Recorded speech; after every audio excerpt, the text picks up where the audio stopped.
मानकपुर गांव में बूढ़ी कौशल्या के 4 जवान बेटे अशोक, माधव, प्रीतम और अर्जुन थे। कौशल्या के पति का कई साल पहले ही निधन हो गया था।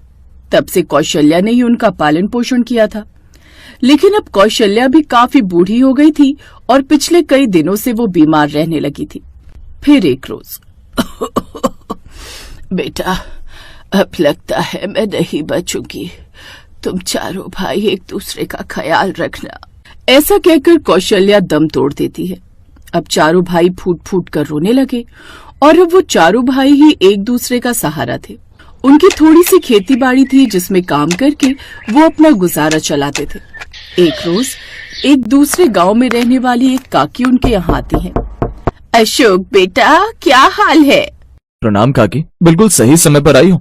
आज हमने आलू के पराठे बनाए, आपको बहुत पसंद है ना? हाँ, लेकिन चाय के साथ। तुम बैठो तो काकी, मैं अभी चाय बना देता हूँ। काकी आलू का पराठा और चाय खाने के कुछ देर बाद, अब तुम लोग कब तक खुद के हाथ जलाते रहोगे? मैंने तुम चारों के लिए कुछ लड़कियां पसंद की हैं। ये लो उन लड़कियों की फोटो। अगर तुम्हें लड़कियां पसंद आ गई तो चारों की शादी एक ही मंडप में हो जाएगी। अब इसमें से जिसको जो पसंद है बता दो। उन चारों भाइयों को एक ही लड़की पसंद आती है।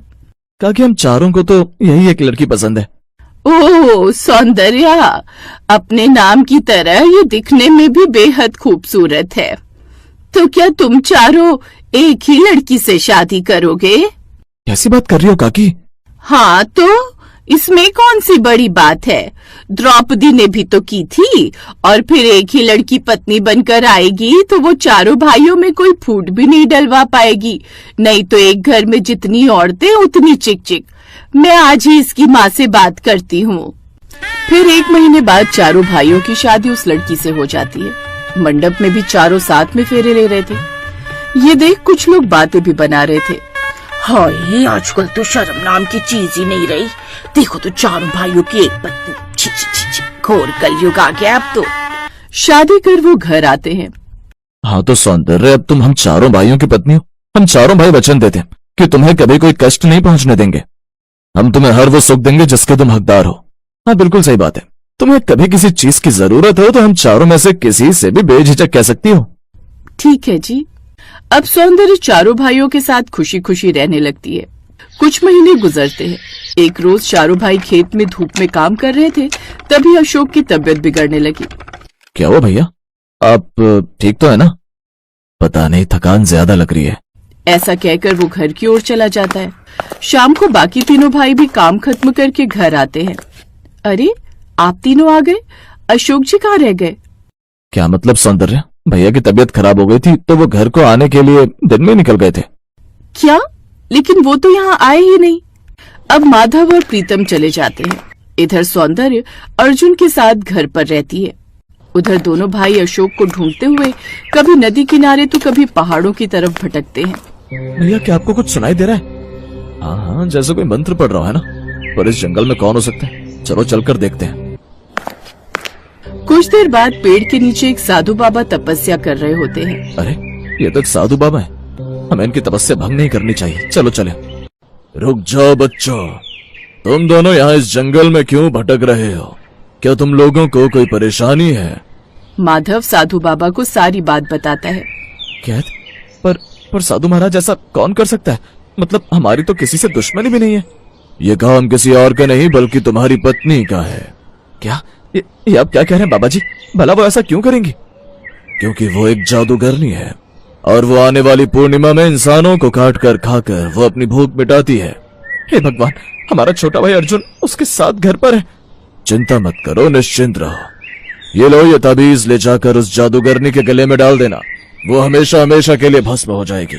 तुम्हारा भाई तुम्हें उसी के घर पर मिलेगा। तुम उसे वहीं मारकर उसका खात्मा कर देना, समझ गए? हाँ बिल्कुल ठीक है बाबा जी। अब दोनों वापस घर लौट आते हैं। अच्छा, मैं तो लुट गई, बर्बाद हो गई। अर्जुन जी भी गायब हो गए। अब वो दोनों सौंदर्य की चाल को समझ गए थे। फिर आधी रात होते ही सौंदर्य घर से बाहर चली जाती है और कुछ देर बाद एक गुफा में पहुंचकर अपने असली रूप में आ जाती है।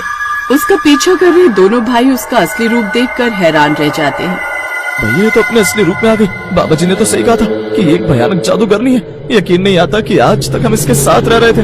प्रीतम वो देखो, हमारे भाई अशोक और अर्जुन।